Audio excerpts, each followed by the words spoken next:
Good morning, Hertfordshire, and welcome to the Hertfordshire Forward Conference 2020. My name is Toby Fox, and I'm your facilitator for a day of discussions about recovery and partnership. Well, I say a day, it's actually just the next hour and a half, and I hope that doesn't end up feeling like a whole day for you. There's going to be two further 1.5 hour sessions, one on the 21st of October on sustainability, and then again on the 26th of November on diversity and equality, in place of the traditional half-day event. While it's a sad consequence of COVID-19 that we can't all be together networking and catching up with colleagues and friends, I hope it's of some advantage to you to not use up that whole half day. And of course, you'll be able to view on demand the recording of any of the sessions if you're unable to watch right through live. How very modern we are in Hertfordshire. I say that in jest, but in reality you are right at the cutting edge here in Hertfordshire. I'm lucky enough to work with dozens of local authorities across a number of regions. And in my experience, this county is setting standards in collaboration, particularly through the Hertfordshire Growth Board, which I've been presenting to the regeneration and development community as a real benchmark in partnership working. So is that initiative representative of Hertfordshire as a whole? Well, that's one of the things we can find out today. In this and in the next two webinars, we're going to consider what Hertfordshire needs to do to recover from the impacts of coronavirus, to put Hertfordshire back on a positive trajectory. Most importantly, we're going to find out how Hertfordshire Forward partners can contribute to the recovery process. Today, for example, we're going to discover how the voluntary sector is contributing to recovery, which will be revealed to us later by Simon Alton, Chief Executive Officer at Community Action Decorum. Simon's going to be setting out ways in which you can support or be part of the amazing and enduring volunteer response to the crisis of the last few months. We're also going to find out how we can play a part in providing our young people with some hope and some direction when Anna Morrison, CBE, talks about the awful economic plight of new entrants to the job market and her work as director at Amazing Apprenticeships and what you can do to support them. Now that's twice I've used the word amazing, and it would be entirely appropriate to use it again to introduce Linda Hazy, leader of East Hertfordshire District Council. I've been lucky enough to be enthused and encouraged by Linda's words on growth and recovery and other events this month. And today we're going to hear from her in her capacity as chair of the Community Reassurance Cell. It's tempting now to think of COVID-19 as something understood, something we're learning to live with, albeit reluctantly, and adjusting to new ways of life. But of course, many people have not and cannot make those adjustments. The pandemic has revealed a startling number of hidden communities and harder to reach groups for whom the impact has been even further reaching and longer lasting than for most. And Linda's going to show us how that impact is being assessed and communities are being reassured. But first, let's set the scene. Let's try to understand what we've been through. Let's shine a light on the good, on examples of where we've worked well in partnership and what that's taught us about our organisations and our communities. And let's look ahead at our goals and our priorities. Now, who else would we ask to take that task on? What pair of hands could be safer to turn to than those of the engaging, incisive, energetic, the downright positive leader of Hertfordshire County Council, Councillor David Williams. Toby, thank you. Thank you for that introduction. And I have to say, I woke up this morning and I really felt with a heavy heart, and this is probably the first time this has happened during this pandemic, that I missed the thought of being at our conference and having the opportunity to meet people and have a good breakfast, have a good lunch. And that's the first time that I've really felt that, because I've been quite comfortable working from home and making a few journeys to County Hall. But it would have been good to have been in Hatfield this morning. Anyway, Hertfordshire Forward is recognised throughout the county as a valuable forum to ensure all partners are aware of the issues of the day and to have their voices heard. Please do take part this morning, answering the questions posed by our speakers and putting questions to us as Toby has outlined. We will all have had a variety of experiences this year, both in our personal lives and professionally. But for this webinar, the focus is on what we need to do now to put Hertfordshire back on a positive trajectory of recovery. But first, I want to update you on what has happened in Hertfordshire in recent weeks in relation to coronavirus and how we have met those challenges. The infection rate remains a concern in parts of Hertfordshire. Through August until last week, the principal issue has been social and household transmission. I've got charts here, and this is the first of those, of the cases per 100,000 people over the previous 7 days. Now, if you recall, this is the measure that was driving Airbridge decisions. 20 cases per 100,000 was seen as a threshold for quarantining travellers. And then this is the chart for Hertfordshire as a whole. It peaked at 24 cases per 100,000 people on the 16th of September. Most recently, as of yesterday, it's at 16.1. In essence, the vast majority of Hertfordshire residents have been playing their part, adhering to the guidance to help us all stay safe and doing our county proud. The next chart is Decoram's chart. Currently low at 7.1, but peaked at 25.9 on the 27th of August. This was driven by A-level students at one school socialising post-A-level results. It led to some behavioural learnings. Many of the pupils were less than frank about where they'd been and who they'd been with when they were contacted by contact tracers. But nevertheless, they were online using social media, keeping their friends and colleagues updated. If we can go on, Toby, to Hertfordshire. Hertfordshire is now at 24.9, but peaked at 63.3 on the 5th of September. We agreed with the Joint Biosecurity Centre and Public Health England that the borough would go on to Public Health England's watch list as an area of concern. Again, sixth formers at one school were the genesis as it spread socially through circles of friends to pupils in other districts and in North London, as well as their families and including some primary school children as well. In response, there was a huge local track and trace effort and some strong communications. Councillors and the fire service were out and about in Boreham Wood and Radlett, and council leader Maurice Bright was on both national and regional television.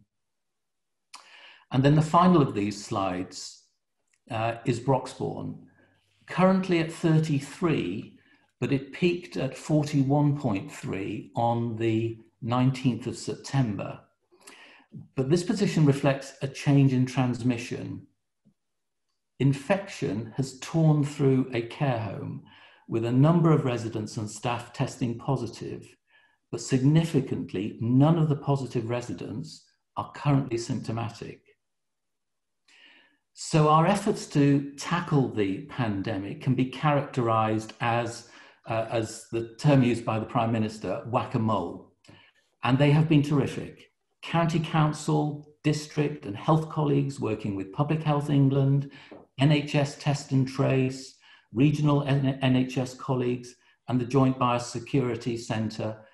And all of that led to focused engagement with the parents of school pupils, schools, businesses, licensees, care homes, and importantly, faith leaders in Watford and Hertfordshire. However, witnessing these outbreaks so closely highlights just how infectious the virus is, ripping through circles of friends, families, care home staff, and care home residents. We must all recognise that with rising case numbers, the national picture is on a knife edge. So thanks for those slides, Toby. More widely across Hertfordshire, we continue to urge everyone to play your part and follow the simple measures to prevent the spread of the virus. Wash your hands as often as possible with soap and warm water, or use a sanitizer. Keep socially distant from others, particularly indoors. Wear a face covering when required to, or it's difficult to stay socially distant. And if you have symptoms, self-isolate and book a test. As I said, we've seen outstanding partnership working, navigating the situation and guiding our residents through this difficult time. The response has been a real team effort by everyone in Hertfordshire involving health, police, local government, voluntary sector, and many more. Over 110,000 food parcels and nearly 2,500 prescriptions were delivered to those who could not leave their homes because severe health conditions made them most vulnerable to the virus. In addition, over 11,000 food parcels were delivered to organisations such as food banks, charities, and the district councils. All of this was a partnership effort. We saw over 10,000 people respond to calls for volunteers, with nearly 6,000 deployed to deliver support in the community. We know of many mutual aid groups, food banks, good neighbour schemes that were established or stepped up to assist those struggling with these most unusual circumstances. This county would not have been able to respond to this crisis without such a dedicated voluntary sector. Plans are now underway to ensure that we can build on this legacy of new volunteers and enhance partnership working, and we'll hear more from Simon about this later this morning. Agencies from across the county have worked together to put in place actions to help those affected by the crisis. Hertfordshire Community Foundation have been commissioned to deliver and host an online crowdfunding platform to help fund community projects in Hertfordshire. Crowdfund Hertfordshire went live at the end of May and provides access to a range of local funds for voluntary and charitable groups. Communities across Hertfordshire have shown resilience and adaptability, but the pandemic has also shone a light on where there are inequalities. For those of us with the right technology, good broadband connections, and digital skills, we've been able to maintain some semblance of normality. The pandemic has thrown into sharp definition the issue of digital exclusion, which has been a reality for some of the population who lack basic skills, equipment, and internet access. The percentage of new safeguarding concerns where there is domestic abuse cited rose significantly during lockdown. Despite recent falls, the July figure still shows a 50% increase on that recorded at the same time last year. The reporting of mental health referrals for adults and children and young people has been disrupted, but anecdotal evidence is that the underlying service demand is high. Volumes are expected to return to and possibly exceed previous levels. And then with so many children not attending schools since March, children's services are expecting a surge of referrals. I want to turn to our economy. The implications of the pandemic for our economy and employment are grave. In 2018, the gross value added across the Hertfordshire economy was £40.7 billion, one of the largest in England. We're forecasting that it will shrink to £35 billion this year. This loss of GVA from March until the year end will be the equivalent to either Hertfordshire's entire manufacturing sector or our whole construction sector being chopped out of our economy. In employment terms, including self-employment, the inference is a loss of 80 to 100,000 jobs this year. And it could be more, depending on how the job retention scheme, or furlough as it's known, concludes and what other national measures are put in place to support businesses. 173,400 employments have been furloughed, a take-up of 30%. Claimant unemployment rates have increased rapidly. Hertfordshire's claimant count was 39,010 in August 2020, compared with 12,980 in August 2019, almost double the level seen at the height of the financial crisis and close to those in the early 1990s. Broxbourne and Watford had the highest number of claimants as a proportion of residents in August at 6.9%. The biggest year-on-year change, 279%, was seen in East Hertfordshire. Some areas and some workers are disproportionately affected. 25% of Watford's workforce can work from home, but only 21% of Broxbourne's. Broxbourne is relatively more exposed to jobs in retail, hospitality, and manufacturing, while Watford has relatively more professional, scientific, and technical jobs. Workers who are from a BAME background, women, young workers, low-paid workers, and disabled workers are also affected disproportionately. We'll be hearing from Anna Morrison later this morning about how we can support young workers and encourage the class of 2020. Importantly, the Hertfordshire Local Enterprise Partnership has recently published its economic recovery plan in response to COVID-19, and it's called Unlocking Hertfordshire. The plan includes detailed analysis and builds on the emergency measures which were taken at both local and national level.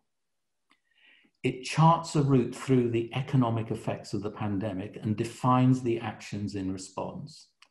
It aims to accelerate recovery over the next 6 to 18 months, but it will also position Hertfordshire for sustainable and good growth going forward. Hertfordshire LEP's board, on which both Linda and I sit, will oversee the delivery of the plan. And for those who wish to know more, you may want to join the LEP's webinar and AGM this Friday. Given the uncertainty of the situation and the process of EU transition, the plan is and will remain a live one. In conclusion, our communities have shown trust in us as local leaders, and there is mostly a willingness to comply to the rules and guidance rather than enforcement being required. We continue to work hard reassuring our communities, and Linda will be speaking about her role as chair of the Community Reassurance Cell and the impact on our communities, particularly those who may be adversely impacted by coronavirus. Thank you for the roles that you have all played over the last 6 months. And thank you for joining us this morning. Toby. Thank you very much indeed, David. Thanks for setting the scene so concisely and clearly.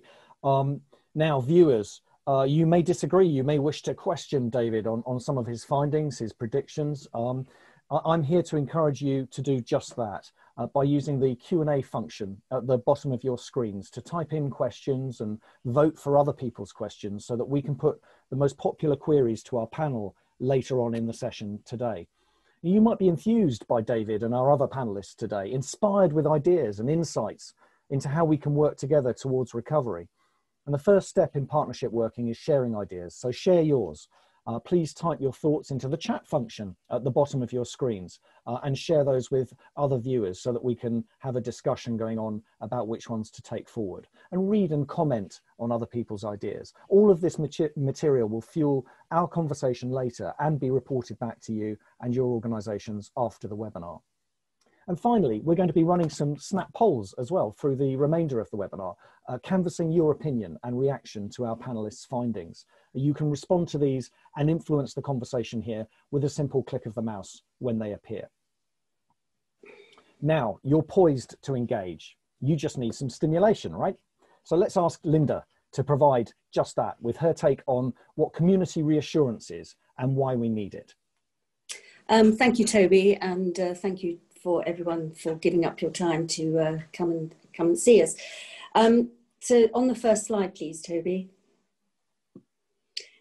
So the Community Reassurance Cell, and I think I'm willing to offer a prize to anyone who can come up with, during this seminar, on something more snappy, was set up in May, and it's part and parcel of the Hertfordshire Local Resilience Forum. It was set up to, as it says on the tin, to provide long-term community reassurance that we can get through COVID and how we can help our residents to get there. So it consists of representatives from the district and borough councils that you see on your screen, and including the portfolio holder for health and public health and prevention from the county council. So we are broadly spread across the county, and as you would expect in this situation, we are politically neutral, but all parties are represented at the group. So we work very closely with the officers from County Council and our districts, and we have been provided most extraordinary support from the Public Health Department at County Council and the Policy Department at County Council. So as I said, we started meeting in May. We started with meeting once a week, and then we moved into, at the moment, we meet fortnightly.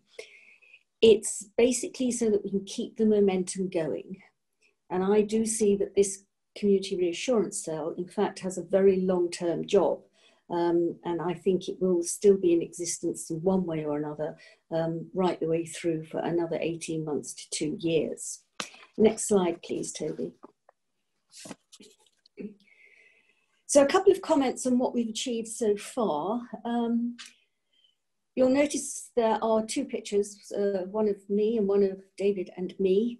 The fact that they are both outside or within alcoholic establishments is just purely chance, really. So the bottom one, we're standing outside a very good wine shop in Hertford, which I'm very happy to promote, when the shop started to open. And the one above was when the hospitality industry opened, and we were entertained at McMullen's Brewery. Other than that, there is no relationship between David and I and alcohol whatsoever. What we wanted to do though, and I will come to the Travel with Confidence scheme closer to the end. What we did with the community impact assessment, we wanted to see what the community and the community groups needed us to do. We are there to make sure that those who may fall through the net do not fall through the net. And we are there to assist. We don't have any direct money, but sometimes we can squeeze a little bit out of somebody to get something done. Next slide, please, Toby. So we sent out a very detailed questionnaire to community groups and associations across Hertfordshire. I think in the end, we had about some 500. And we asked them how they would expect and what they would need from us and what the impact on COVID is in the short term, the medium term and the longer term. And we had some 120 replies. We also used a lot of social media, we used counsellors, and it was, we wrote to anybody who we thought would be willing to listen, and even those who weren't really. So we contacted people right the way through from the Lord Lieutenant, the Scouts, domestic abuse charities, community charities, voluntary areas, faith groups, BAM groups. So it was very much a let's see what's out there and let's get the results back. And as I said, we had 120 replies, and the first analysis of that was discussed in detail yesterday, and I will come on to in a minute. Next slide, please, Toby.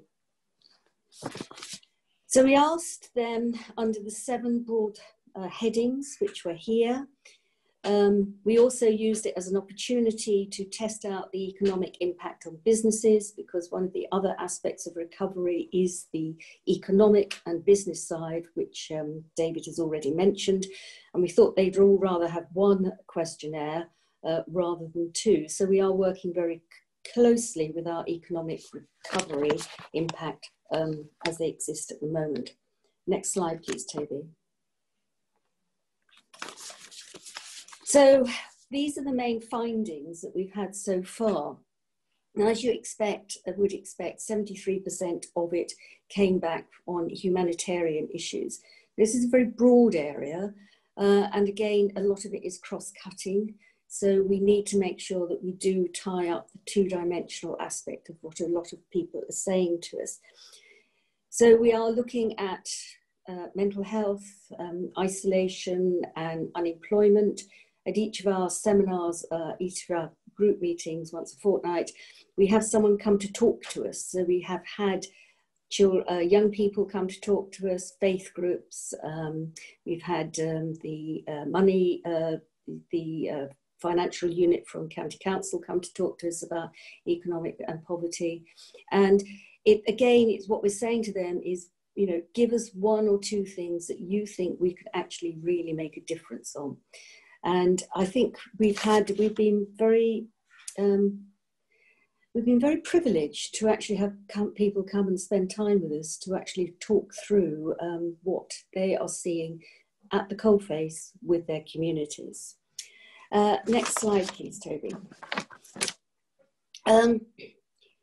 So yesterday, we actually had a more detailed analysis of these 120 replies, looking at the main areas which were expressed.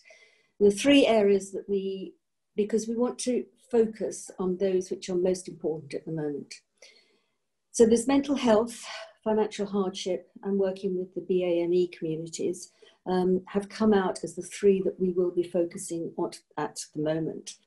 We're also going to be looking at older people and in particular isolation, particularly if we are going to have to experience a degree or of one degree or another in terms of the lockdown or social isolation.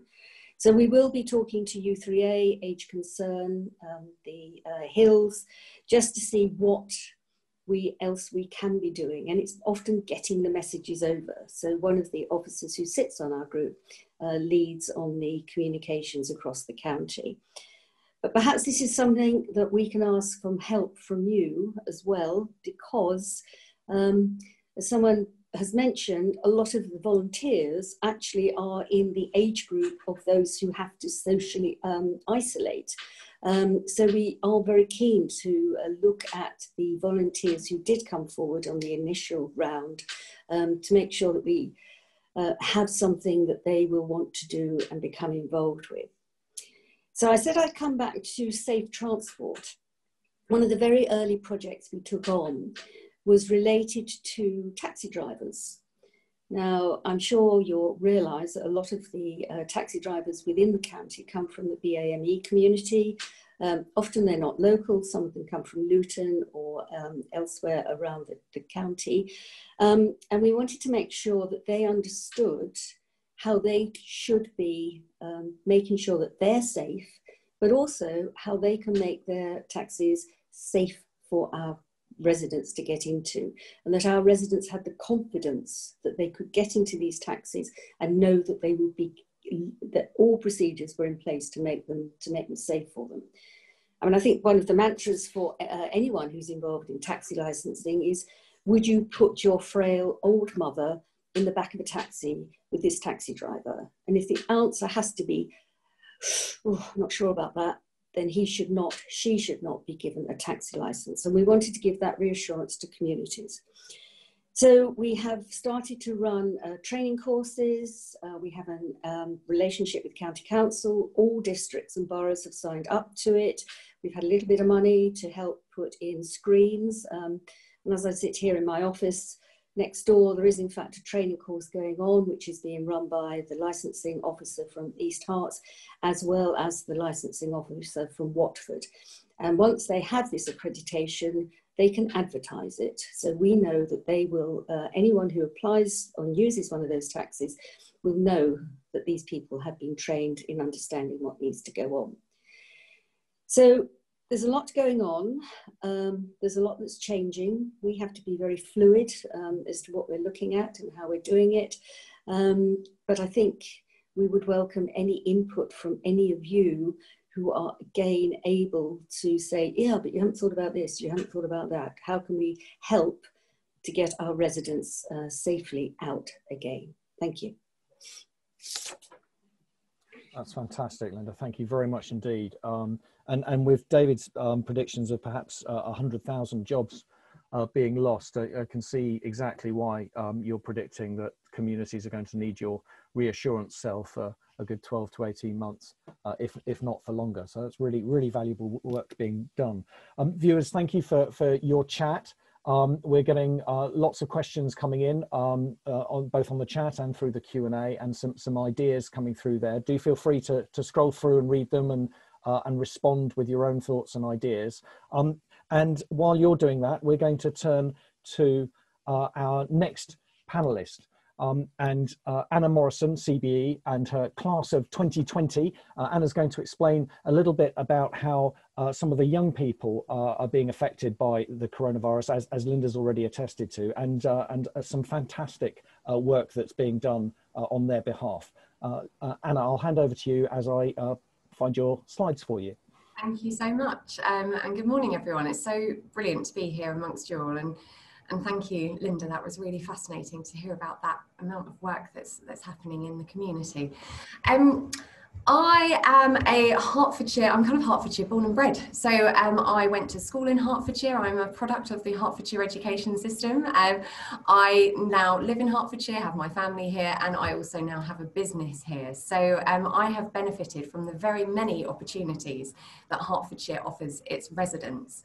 And when I was at school, I didn't want to go to university. I was one of those young people who said, don't want to go, what else can I do? And unfortunately, all that time ago, and it was a long time ago, over 20 years ago, there wasn't a great deal of support. And unfortunately, unless you were going to university, you were kind of frowned upon. That's how I felt anyway. I certainly was told that I would never get anywhere in life, never achieve anything, and would struggle to be taken seriously if I didn't have a degree.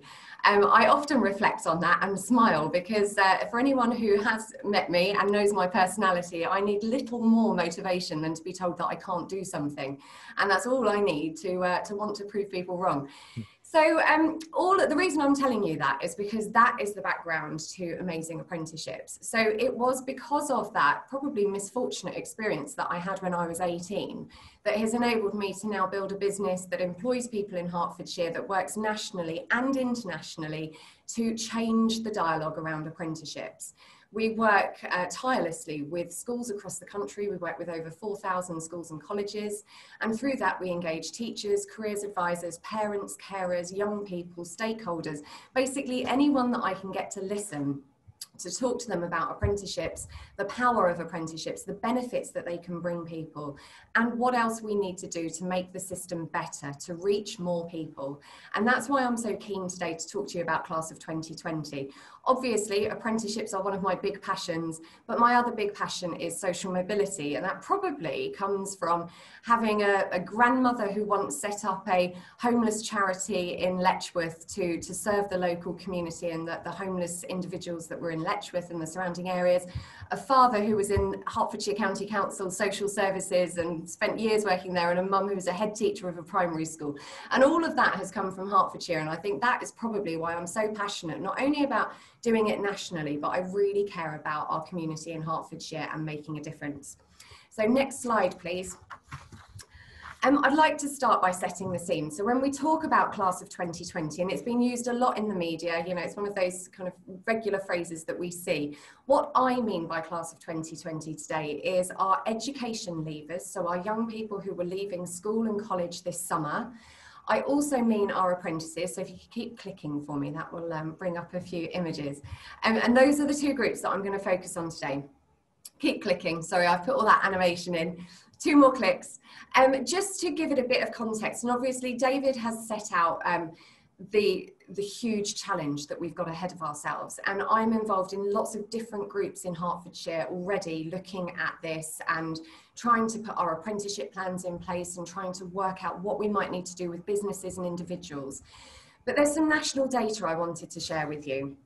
So the Office for National Statistics put some stats out just last week showing that nearly 1 in 7 18 to 24-year-olds are now claiming benefits. And that is a picture that we're seeing in Hertfordshire as well. This is not unique to every other area in England and not us. This is something that we are going to struggle with in Hertfordshire. And nationally, we know that more than 1 million young people are likely to become NEET, so not in education, employment or training. And so we've got a big challenge on our hands. If you could click the next button for me, please. There was a report out this week, which hopefully many of you will have seen, that was driven by something called the Youth Employment Group. And the Youth Employment Group was something I was invited to join about 5 months ago, bringing together 150 vocal, passionate, disruptive individuals, a bit like myself, to say, what are we going to do? We've got this challenge coming and we know it's coming. What are we going to be saying to government and what can we try and influence and affect? They are now saying that nationally we need 1,000 opportunities per day to be created for us to be able to recover and get more young people back into employment, or opportunities that will be stepping stones towards employment, so that our class of 2020 do not become completely disengaged. I hate the phrase lost generation, and I'm very confident that in Hertfordshire we won't let it happen, but we've got a lot of work to do that we're going to need to put in place to make sure that it doesn't happen. So next slide, please. So first of all, looking at education leavers. Obviously, our education leavers, when the pandemic hit, were completely confused about their options. We had young people who had applied to university and were perhaps had been made offers, conditional, unconditional. We had young people who were in the throes of applying for apprenticeships, perhaps had been made a job offer and weren't sure if it was going to actually materialise, or hadn't quite got round yet to applying for apprenticeships, and suddenly the apprenticeship vacancies fell off a cliff, to coin a phrase from the government. So we knew that we were dealing with some very confused young people. We also knew that some of that support that normally would have been in place for them face to face with our brilliant kind of careers service and, you know, individuals that will support those young people, it all changed. And so those young people have had to make decisions about their futures without having the typical support structures that we would have ensured were in place around them. As a result, some of them are going to change their minds. So I'm involved in what's called a NEAT participation group for Hertfordshire. I work closely with Herts County Council on this, and we're very mindful that we're going to see a kind of a bumpy road on this one. At the moment, things might start to look a bit more positive. We know lots of young people are perhaps choosing to stay on at school sixth form, going to college, going to university. But because they may have made some of those choices without that information around them, some of them are naturally going to change their minds. We saw that happen in 2008, 2009. We're likely to see it again. Next click, please. So if they're looking to get into work, they're going to be entering a very competitive labour market. We know there are going to be less jobs. We know there's going to be more competition for those jobs. And we know that our young people who are going to be trying to secure those jobs are going to have less experience potentially than other people that they're going to be competing with. Next click, please. And we are already seeing a disproportionate impact for vulnerable young people. And when I say vulnerable young people, I mean the entire breadth of our vulnerable young people. We have individuals with learning difficulties and disabilities we're already seeing those NEAT statistics go up for that group. We have care leavers, we have young people with criminal records, ex-offenders, and underneath all of this, if you could click the next one for me, we have significant mental health and well-being issues that are starting to emerge. And that's not a straight line. As anyone who knows anyone or has experienced mental ill health themselves, you will know that that will go up and down. And so our service providers, our training providers, our employers have got to be mindful of all of those considerations and the issues that this group are dealing with. And I haven't even mentioned the fiasco around the exam results, but of course that is all going to compound into this picture as well. Next slide, please. Looking at our apprentices, I wanted to let you know what had happened with our apprentices really. So again, I work with a group of providers. We're tracking this really carefully. So some of our apprentices remained at work. My apprentices in my business, fully employed, working the whole way through, albeit from home. Some of our apprentices were furloughed. We probably saw for Hertfordshire at its peak around 60 to 70% of our apprentices being furloughed. The vast majority of them were able to continue learning, but as David pointed out earlier, there were significant digital inequalities. Apprentices did not receive any support from the government in terms of digital equipment or access to IT, Wi-Fi. You know, we had probably over 30% of young people living in mobile-only households with no access to a laptop or a digital device to be able to complete their learning. I don't know what you're like, but my attention span on my phone is only so long. I can't do an awful lot on a tiny screen. So obviously that did have an impact. Some of our apprentices experienced a break in learning if they were furloughed as well, and very few numbers of redundancies at the moment, very, very small numbers, although obviously as the job retention scheme comes to an end, we're keeping a really close eye on that. So our furloughed learners are probably down to about 10 to 15% in the county now. It's quite low, and that's based on data that's coming back from training providers.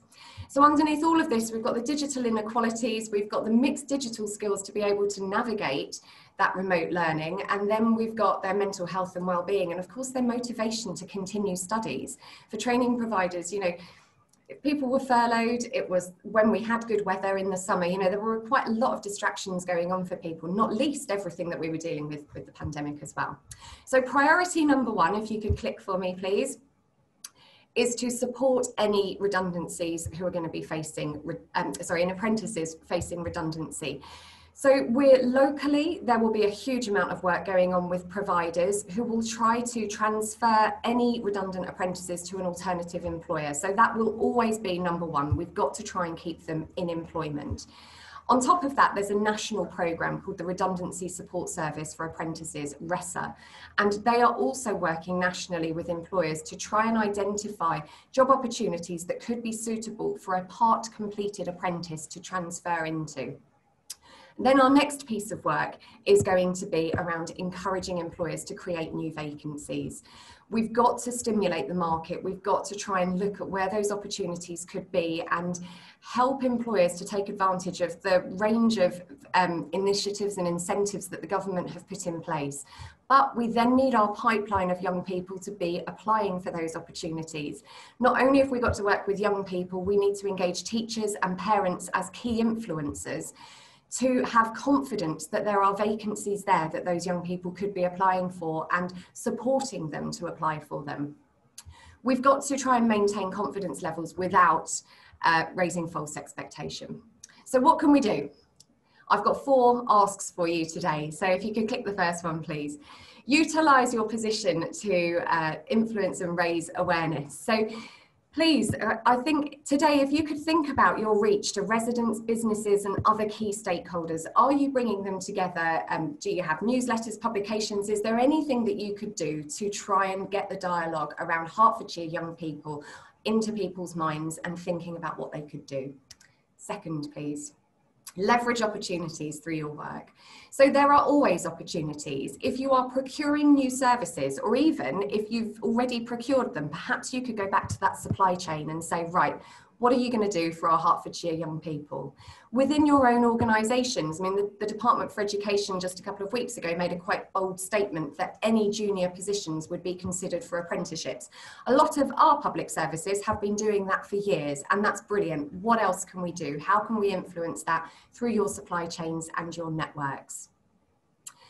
Be mindful of the expectations of Hertfordshire young people. There is an immediate issue, of course, but we also need to offer them a long-term career progression opportunity as well.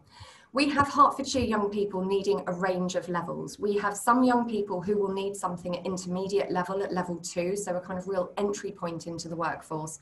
We also have some very, very capable young people with very high aspirations. You know, they might not want to go to university, but that doesn't mean that they can't be brilliant workers and be supported into a higher or a degree apprenticeship opportunity. So let's not have a race to the bottom.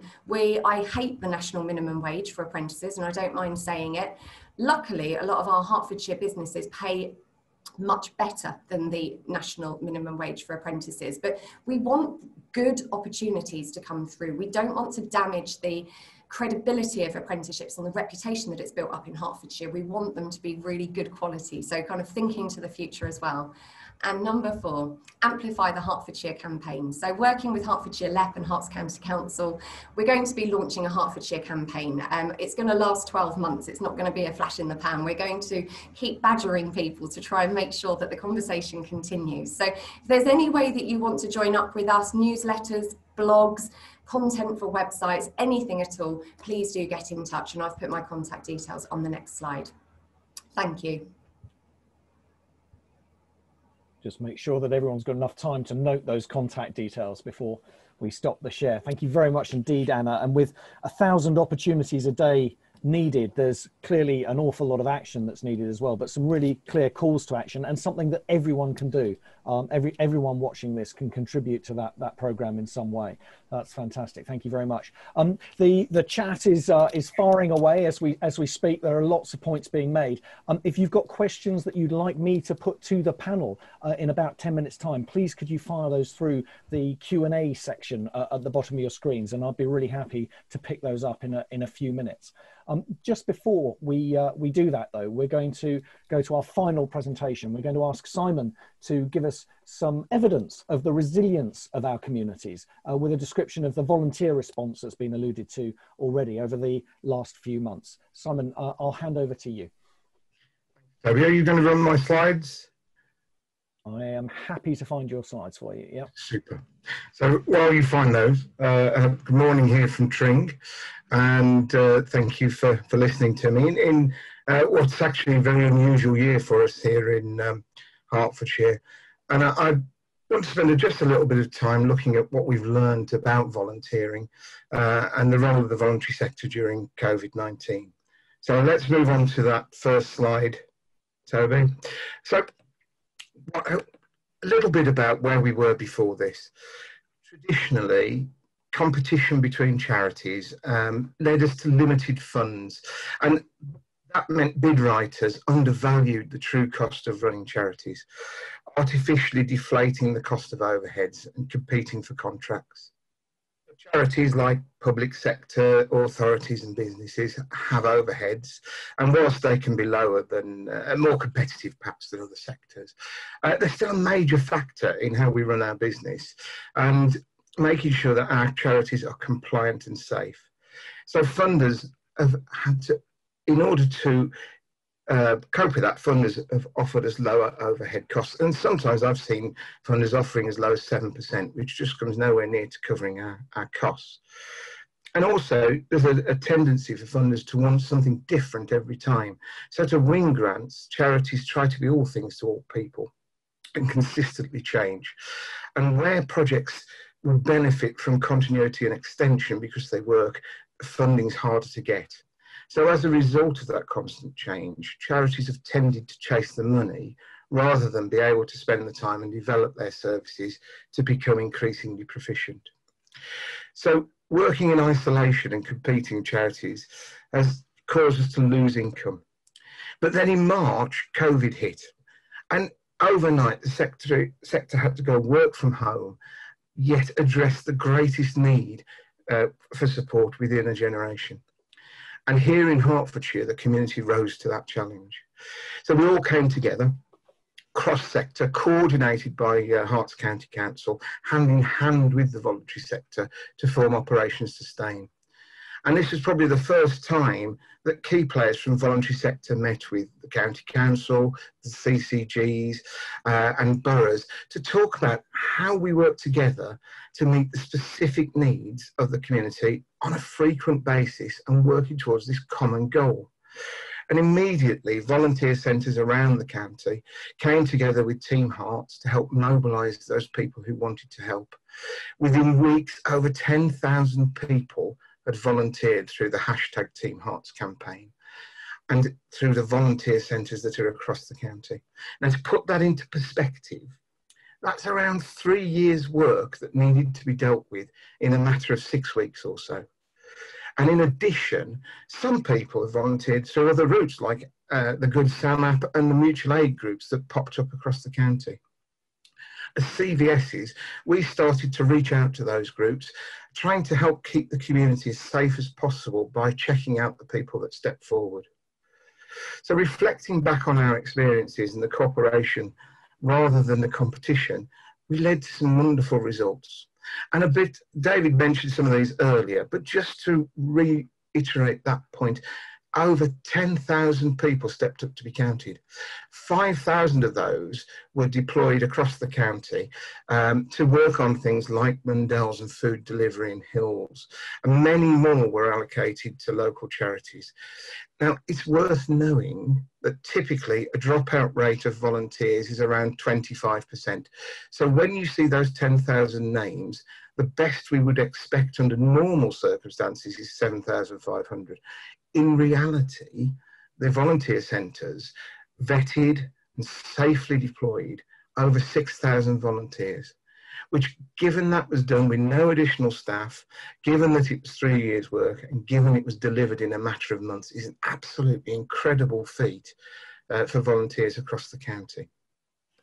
If we look at the next slide, you can see that some of those some of the outputs that the volunteers delivered, 250,000 hot meals were delivered by Hulls. And the team of Herts County Council staff and volunteers at Mundell's packaged 110,000 food parcels and sent them out to vulnerable residents, with another 11,000 sent through distribution centres. People were helped with things like befriending and dog walking, providing them help with financial support and their mental health. And one of the very positive outcomes that came from this is the cooperation between charities and the formation of groups like the Hertfordshire Economic Recovery Team, HEART, 24/7 crisis line for mental health. And for us at Community Action Dacorum and the other CVSs, the Community Help Hertfordshire initiative, which for the first time brings together CVSs from across Hertfordshire to work to address communities' needs. It's a collaboration between the CVSs, County Council, all of the borough councils and the 2 CCGs to provide a service that improves the lives of vulnerable people. We've already got 2 contracts there, and we're delivering to try and get 2 more. So looking at the outcomes from that on the next slide, we can see the benefits of cooperation. Actually, the future of our sector lies, I would argue, in cooperation rather than competition. Cooperative approaches get the best from all organisations, and the beneficiaries get the best support from people who know what they're doing. So we need to trust one another, and through trusting one another, able to signpost vulnerable and marginalised residents to highly skilled and highly trained volunteers who offer an excellent service in an economic way that makes a difference to the lives of people in Hertfordshire. And this is possible because the partnerships between Hearts Help and CVSs allow us to have a coordinated response across the sector. The advantage of this way of working is it allows for that local delivery, drawing on our knowledge, and with thanks to Operation Sustain, gives us a clear Hertfordshire focus. So local delivery, local knowledge, but county focus. Let's have a look at some of the impacts of on volunteering, because some of the things that came out were interesting. So let's consider generation theory, and I could talk about this for hours. I won't, but I could talk about this for hours. But if we think about generations that volunteer, traditionally, our volunteers tend to come from the silent generation or boomers, those born before 1970 broadly. Very few of our volunteers came from Generation X or millennials. But during lockdown, the boomers and silent generation were not able to help because they were the ones who were isolating and needed the help. So we had 10,000 people step forward who were Generation X or millennials, people that would not traditionally volunteer. And many of the people we processed in our volunteer centre were first-time volunteers, gaining a positive experience thanks to COVID. If we look as well at the volunteers that came forward, we had more professionals than normal, and it was disproportionately high. That meant for Community Action Dacorum, it was great. We were able to refer people into trustee roles, which normally were very hard to fill. But that's partly, I think, down to the furlough scheme, and for people working from home, saving their commuting time and having more flexibility in their days. So professionals who had not had time to step forward came forward to help.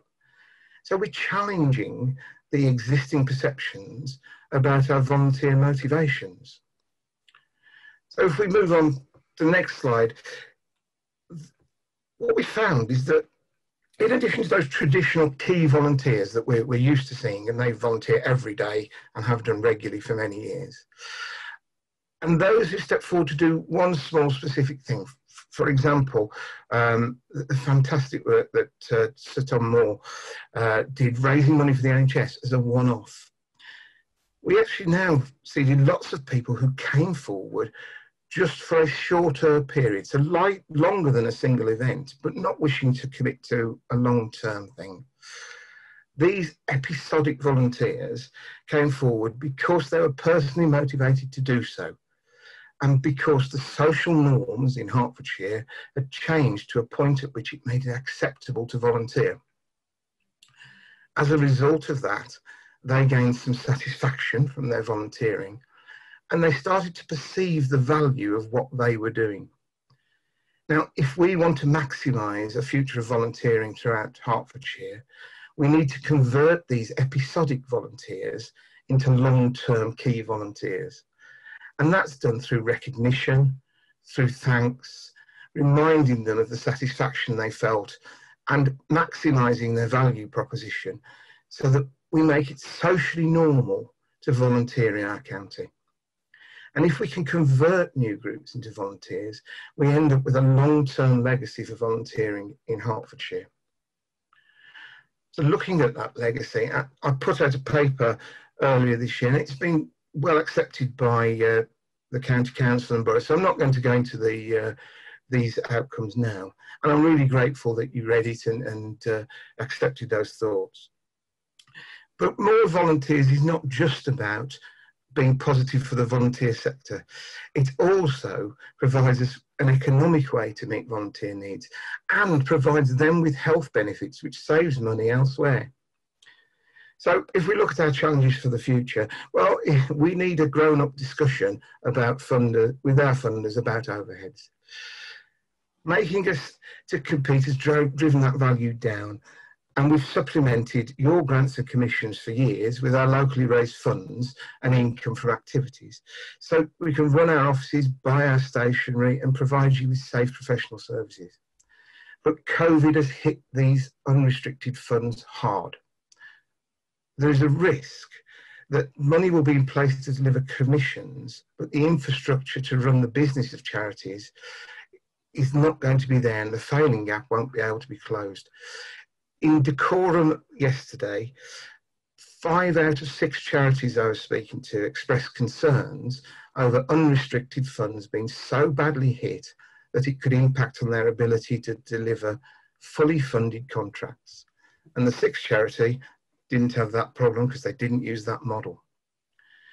All charities are coping with this by drawing on reserves. And whilst that's what reserves are there for, sadly, it's a fixed pot, so it can't continue indefinitely. So what's our ask?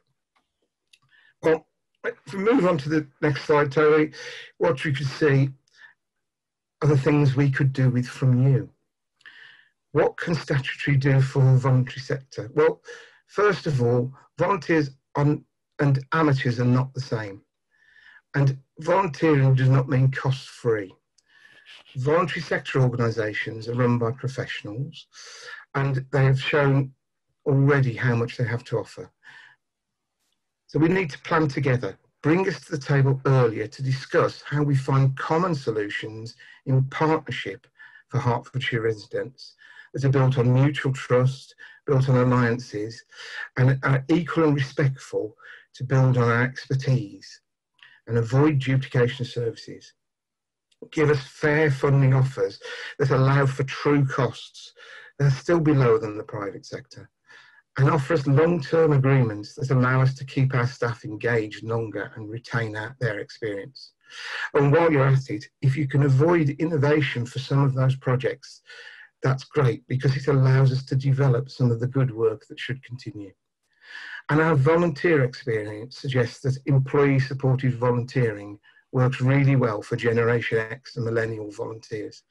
So please support corporate social responsibility and reward those businesses who allow their staff to make a difference to community. And finally, thank you. We're far closer as sectors today than we've ever been. So we need to work across our sectors to provide local solutions that are based on a local knowledge, but with a Hertfordshire focus. Thanks, Toby. Apologies for flicking through your slides slightly suddenly at the end there, Simon, but thank you for a fantastic presentation, and how interesting it is to get a sort of understanding of the people who are volunteering during this time. And that's something that's really new to me, and some numbers really sort of sprang out of that, particularly that in dealing with 74,000 calls, you were achieving a 95% excellent rating, which really speaks to the kind of cohesiveness of the service that you're providing, despite absorbing 10,000 volunteer applications in a short period of time. It really, it's an incredible result there. But also, of course, of great concern that 5 out of 6 of the charity's services are under threat due to costs, and that's clearly very worrying. But something that something might be able to be done about, given the sorts of measures that government are considering now, and the way that we're all responding to the understanding that this COVID pandemic is ongoing and enduring, and is not going to be over by Christmas. That's a brilliant set of presentations, panel. Thank you very much indeed. Audience, we're coming to you now. It's your turn to put your questions to our panel, and ask them directly what sort of things you're most concerned with. We're getting a lot that are coming through the chat section, which I will do my best to scroll through and pick out from. But there's one question coming through on the Q&A from Annie Fitzgerald about how we keep our staff and clients safe without testing. I don't know, does anyone in the panel want to pick up on the sort of testing issue? David, is there a sort of, is there a program that you've got sight of, that you've got some sort of clarity over with track and test? So, so there are a number of testing facilities in Hertfordshire. So we have the so-called Pillar 1 testing, which happens essentially within the National Health Service. And then the Pillar 2 testing is made up of a permanent site, which is a regional site that is at Tesco's headquarters in Shire Park in Welwyn Garden City. And then there are a series of 2-day-a-week sites, one in Hemel, one in Watford, and then at County Hall, which operate essentially 2 days a week that people can use. And then we've just added 2 more of these mobile sites, one in Boreham Wood and one at the university. So those, clearly there have been problems with the national system of going online in order to get your tests. But when you do go online, and the system is allocating properly, those are the sites to which you will go and to which you'll be directed. There is undoubtedly a dilemma nationally about the extent to which the testing is run centrally versus it being run more locally. And our Director of Public Health, Jim McManus, has been a very strong advocate for having more local control of the testing that's going on. But we are well provided for. Clearly behind the scenes on the national system, there are issues in terms of the IT, and there are issues in terms of the capacity at the so-called lighthouse labs, which do the processing. But I've no concern, I've got no real concerns about the front end and the ability to cope with demand at the front end across Hertfordshire. Lovely, thank you, David. And the rest of the panel, I'll be coming to you with some more questions shortly. So feel free to pick up on that issue if you'd like. Firstly, though, we're going to launch the polls so that we can find out a little bit about what the audience's views are on some of the issues that we've been discussing today. So I'm going to launch the first one now, just to ask everybody whether or not they've attended Hertfordshire Forward event before. So it's a nice, easy question to get you going. And while you're answering that, I'm going to go to Terry Doris, one of our viewers, who's got a question for Simon. Simon, should charities be considering any possibilities of reordering their funds to remove the impact of restrictive funds? Well, thank you. Thanks, Terry. Absolutely. I think that's something that charities should be doing, and every charity that's got the ability to look at their finances with a good financial manager or a good treasurer should be doing so.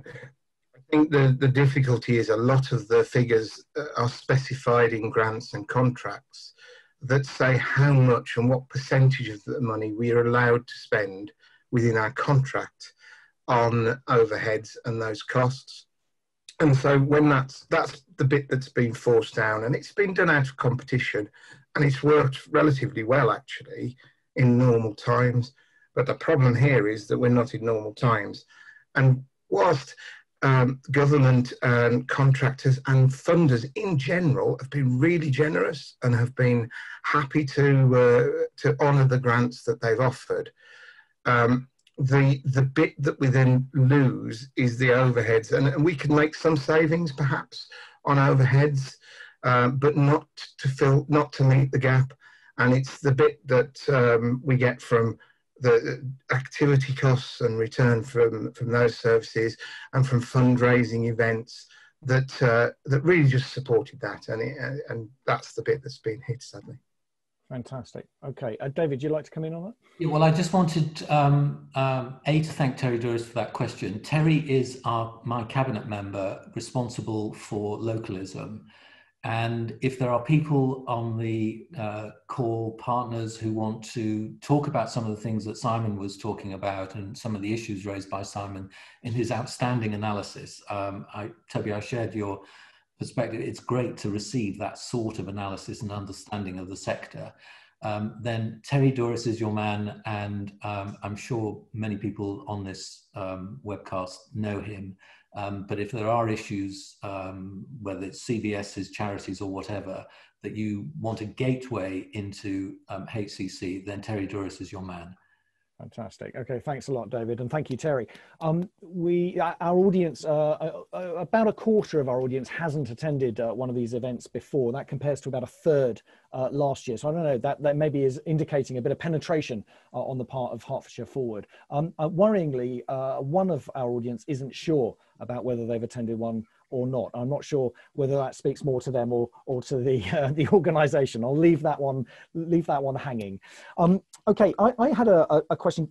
I'm just going to run a few little questions through the panel in order to sort of refresh our memories of what we've heard over the last 45 minutes. David, you talked about a £5 billion fall in GVA. Are there any sectors in Hertfordshire that are going against the grain? Are there any sectors that are actually flourishing in these conditions, or at least progressing? Well, we believe that the life sciences sector, which is particularly based in Stevenage, but then also Ware and Hoddesdon as well, where we've got some very big players. That's a sector that seems to be going from strength to strength. And Linda and I know Sally Ann Forsyth, who runs the Stevenage Bioscience Catalyst. And basically, she can't find enough space at the moment in order to deal with the startups and the build-outs and the build-ons that she's dealing with. So I think life sciences is doing very well.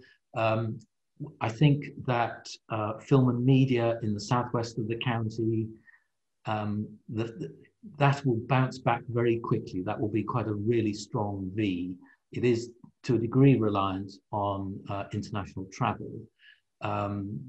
EastEnders fans will be pleased to have seen that EastEnders is back in production again, and obviously that comes from Boreham Wood. But that's a sector I would expect to see bounce back very quickly. And one of the big investments that we're really so pleased about and proud about is that Comcast, who now owns Sky and other brands in the States, are investing some $2+ billion in a new studio complex in Boreham Wood, and that is, as far as I'm aware, pressing on regardless. That's fantastic. And can we take that into your work, Anna? I'd be interested to know if you're able to give us a little information about what sectors your apprentices are working in, and what that might mean for the outlook of those apprenticeships, given what David said about the sort of growth sectors. And while you're doing that, I'm just going to ping up a couple more polls. That's fine. I mean, we are really lucky in Hertfordshire. We've got a brilliant provider base. So we've got brilliant colleges, our university, and all of our independent training providers who cover a vast range of apprenticeships at all levels, from level 2 through to level 7. So for anyone who doesn't know, level 7 would be equivalent to a master's degree. So we really have got that exceptional range. And then all of the different subjects or areas, apprenticeship standards they're now called, that sit within it. So absolutely anything from traditional areas that you might expect with apprenticeships, like hairdressing, any of the construction trades, all the way through to animal care. I mean, obviously we're seeing a huge boost in nursing at the moment because of the government's announcement around the registered nurse degree apprenticeship.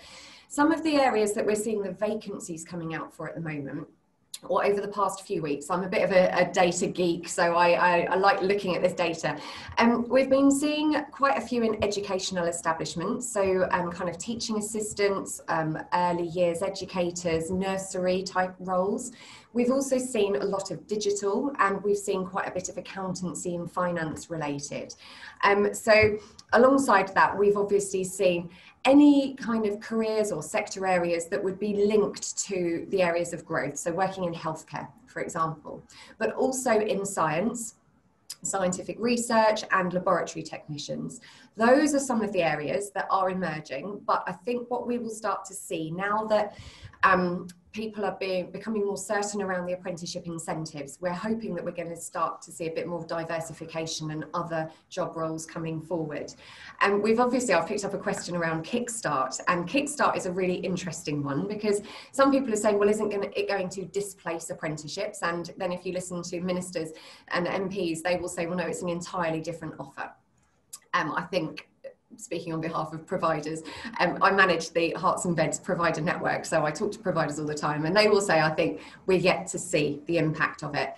Kickstart is a really excellent scheme, actually. It's designed for individuals who are claiming universal credit, who are aged 16 to 24, and employers can create a placement, and it will be fully funded by the government. So they will receive money to pay for the salary costs for 25 hours a week at the relevant minimum wage for that young person. They will also get their national insurance contributions paid, the pension contributions paid if eligible, and also £1,500 towards startup costs and equipment, PPE, but it will also pay for training for that young person. It's a 6-month commitment, but if you don't want to offer that young person a position after the 6 months, then you can release them. Hopefully they will have gained some skills to be able to move on, hopefully into an apprenticeship, and then you can take on another young person. So it's really worth looking into. I've put some information in the Q&A. Someone was saying, what if we've got less than 30 placements? Where do we go? A number of organisations, you won't be surprised because Hertfordshire are brilliant at this, but a number of people have put themselves forward and said, we will coordinate those employers with less than 30 placements. So you have to go through an intermediary. A number of organisations are offering it, Chambers, Wenter and other businesses. So they will help to coordinate any employers like myself who want to offer a placement but can't offer 30 or more.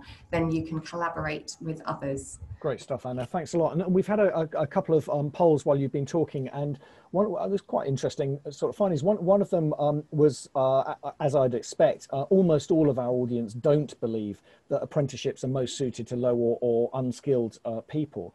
But about half our audience don't feel that they're well informed about apprenticeships and the latest developments.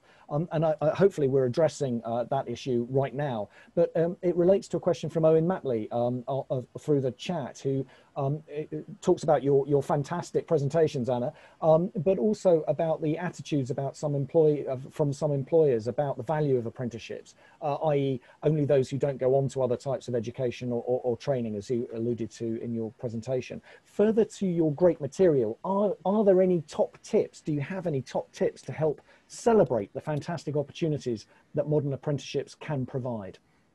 Yes, well, first of all, we need to drop the word modern. I think that when they modernised apprenticeships, ironically, they dropped the word modern. So we now just call them apprenticeships. I think it's a lot of this is about leading by example. I'm really pushing for our Hertfordshire campaign to be able to show local businesses who are recruiting right now and taking on individuals as apprentices, starting them in really tough conditions. You know, some apprentices are being onboarded from home and aren't even going into the workplace to meet with colleagues. But this is where our training providers come into their own, because they're brilliant and they will work tirelessly with employers and those individuals to make sure that that happens. I think there's always going to be some disbelievers, aren't there? Employers and others who perhaps don't realise the benefits. But I think let's focus on the good stuff. There are lots of businesses who do realise the opportunities and are really keen to progress. And if I can just pick up on parents and carers, because just before lockdown, I ran a survey amongst parents and carers in Hertfordshire. Now, I've done this with Hertfordshire LEP for 2 consecutive years. And for the 2 years running, we have had a response rate of 74% of parents and carers saying they would recommend an apprenticeship for their child. We have never had a situation like that in Hertfordshire for 2 years running as well, where parents, and you know what our parents are like, and they have high expectations of the education system. And we're battling against this kind of expectation that people had to go to university, you know, like I had.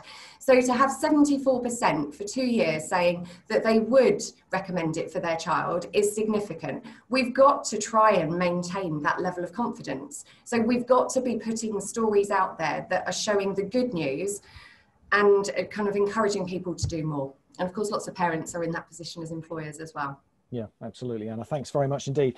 Linda, can I turn to your work on community reassurance and ask you about, do you have any fears that there are groups out there that we're still not reaching, that we're still not aware of, that are a bit isolated and disadvantaged as a result of COVID-19? Are you confident that you're now reaching everyone that needs to be reached? Well, the hard to reach are always the hard to reach. But before I answer that, I know David wanted to come in on the apprenticeship scheme because I could see him waving. So would you mind if I defer to him to begin with, and then I can come back? Yes, well, I was just going to come in very quickly. And I must highlight that I am a governor at the University of Hertfordshire, and one of the things that the university does focus on is its degree level schemes. But yeah, I mean, Anna covered it off. Both parents and our schools tend to view the academic route and going straight into university. And dare I say it, some of our schools are so good that the head teacher's ambition is to get their pupils into Russell Group universities as well. So there's a challenge here in terms of making people more aware about the opportunities, about the benefits, particularly of a graduate level apprenticeship and the sort of apprenticeships that, for instance, MBDA and Stevenage have put in place with the University of Hertfordshire. Yeah, great stuff. David, I do apologise. You were covered by a poll briefly, so I need to get a bigger screen for all these gadgets and gizmos that are ongoing. Linda, let's turn back to community reassurance. It depends upon your definition of a poll, really, aren't there? There are several types of polls around these days. Yeah. Yes, of course, as I said, hard to reach are always hard to reach. But I think hopefully by doing these sort of webinars, by talking to a lot of people, if people do come up with, well, you haven't thought about this, you haven't thought about that, then, you know, please let us know. And I noticed in the chat there was a comment about faith groups. Well, we do work closely with the Interfaith group, which is organised through County Council. And also Maurice Bright has done a lot of work with Jewish communities. We've worked with Watford through the Muslim communities. So I think it is one of those, we do our best to get to people, but if you know that there are ones out there that we are not getting to, we should be talking with, then get in touch. Yeah, it's interesting. Almost half our audience believe that the measures that were introduced this week, or at least that were flagged this week by the Prime Minister, don't go far enough. So if that's the case, then I imagine that your communities are going to need even more reassurance about the measures to come. And we've also got a question in here from Kate. I think it's pronounced Belinis. apologies, Kate, if I've got that wrong. Once we've reached out to BAME people and groups, how can we sustain and maintain those connections? Linda, what's your experience with the cell in that way? There are different levels of engagement, and Kate is keen to be involved in those conversations, i.e. at CDA Hearts. No, Kate came and presented to one of our very early cell group meetings. So thank you, Kate, for raising this. I think, again, what we've been trying to do is we've done a lot of work with the BAME community and taxi drivers. So that's a very specific one. One of the comments that came back through the questionnaire from the CIA was lunch clubs for those in the Afro-Caribbean and Caribbean communities, and so we need to see how we may be able to open those up again because they've had to close. And it's looking at perhaps little small steps that work very specifically for very particular areas. Lunch clubs are very important for a lot of people across the area. Are they something that we can't do anymore? It could have been possible that we could have held them in a garden, but even that may not be possible, particularly going into the winter. So it's going to be more challenging in the coming months with the weather changing and not being able to get out. What should we also be doing in terms of fuel poverty?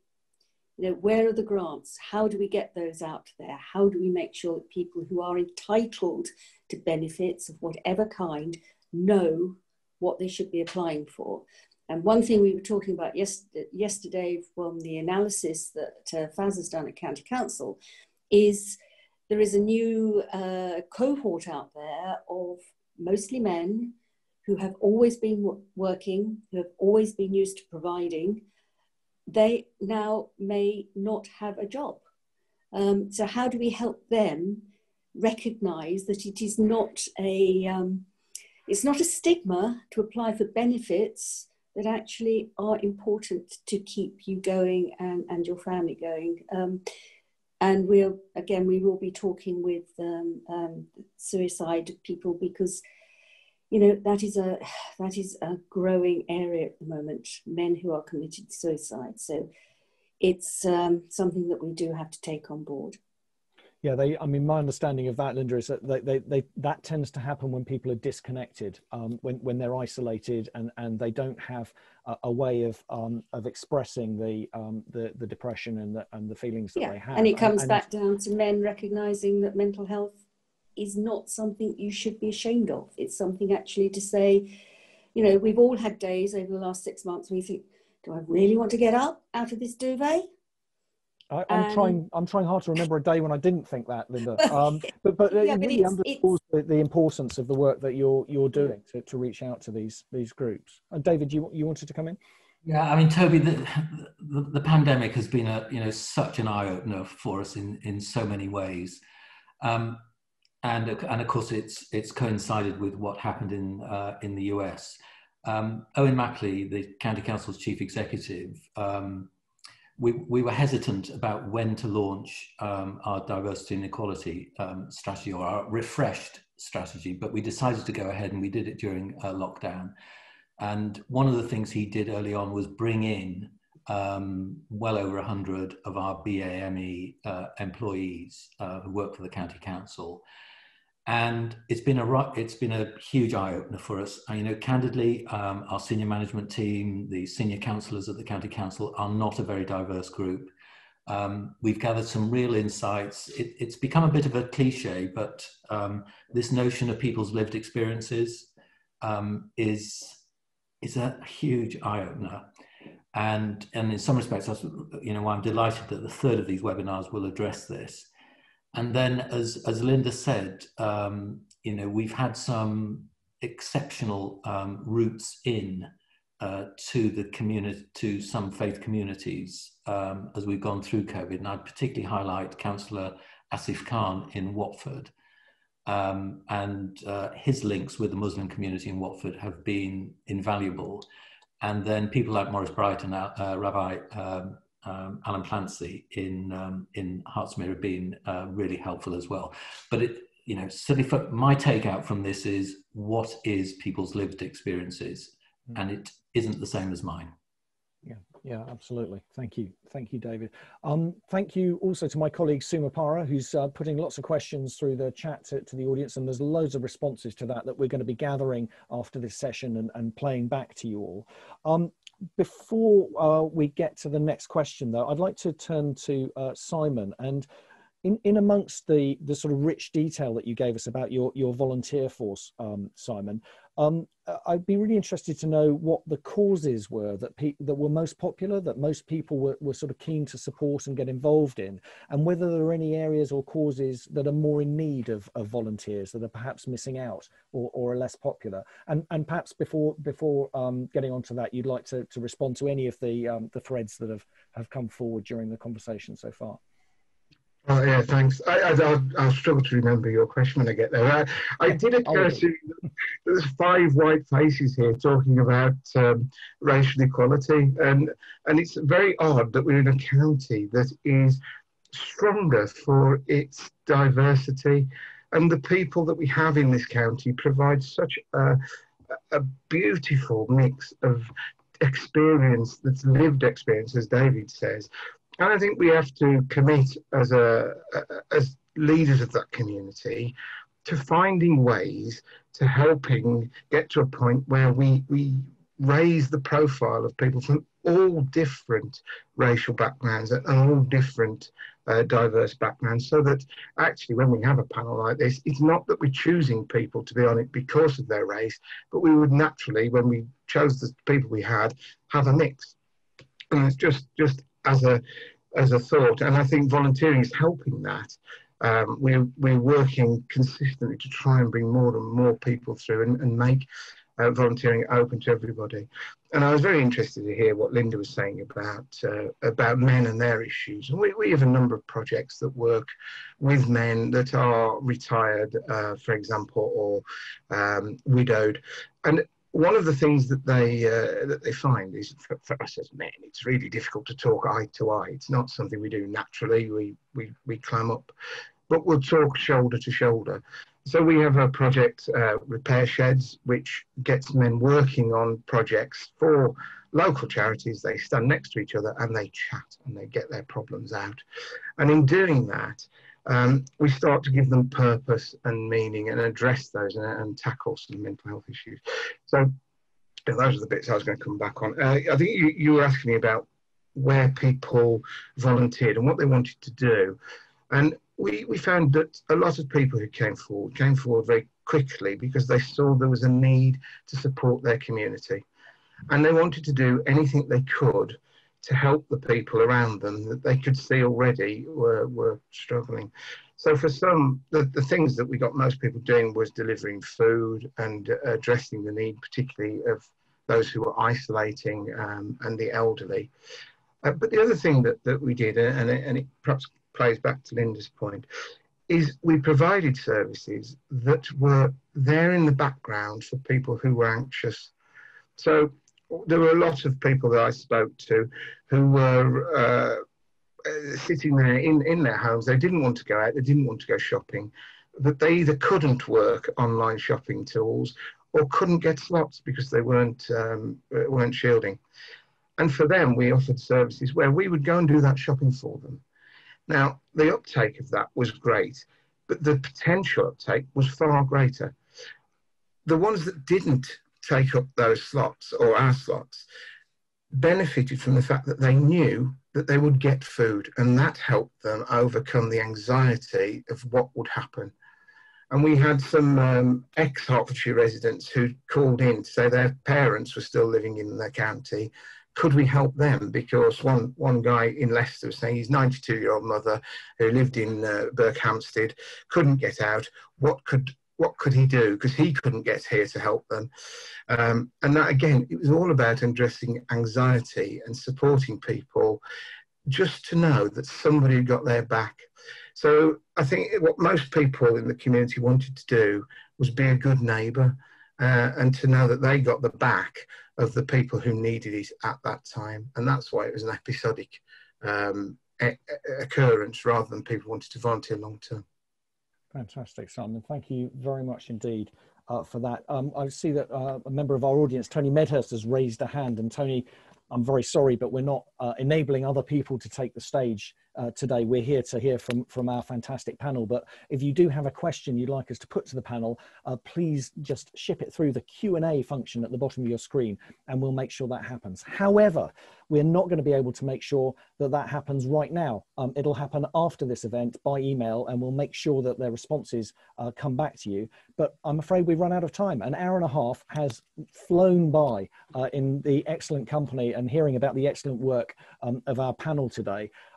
We've heard about some shocking things, and it's always, as being involved in these events in these times, we're always treading a fine line between talking about the sort of doom and gloom nature of the circumstances that we find ourselves in, and it's very hard to avoid that. I mean, it is reality, and it's a stark reality for many of our residents and colleagues and friends. On the other hand, it's not a reality that's without good news. And we've got a messaging on the chat that 1,000 people have returned to work at Warner Brothers, and there is other good news. There are sectors that are flourishing. There are sectors that are still growing in our economy. So there is some hope for recovery, provided that we're working together to secure that. We're losing 100,000 jobs. We've got a threefold rise in unemployment claimants in some areas. These facts can't be avoided, but we've got a need for 1,000 opportunities a day to be created for our apprentices. But we've got some clear calls to action on that. We've got some clear strategies. There's work that all of us can be doing to contribute to providing those. We've got a 95% excellent rating on our volunteer response to residents' needs. So there are excellent services being provided. There are 10,000 people that put up their hands straight away and responded and said that they could help. 5 out of 6 of our charities are in danger of not being able to provide their services due to rising costs, but there's something that we can do about that too. So it's clear, and it's reinforced by what we've heard today, I feel, that COVID-19 is having a lasting impact on our communities for the short, for the medium, for the long term. But it's also clear that Hertfordshire's leaders and yourselves out there, viewers, are collaborating to ensure that the county can emerge as healthier and more sustainable.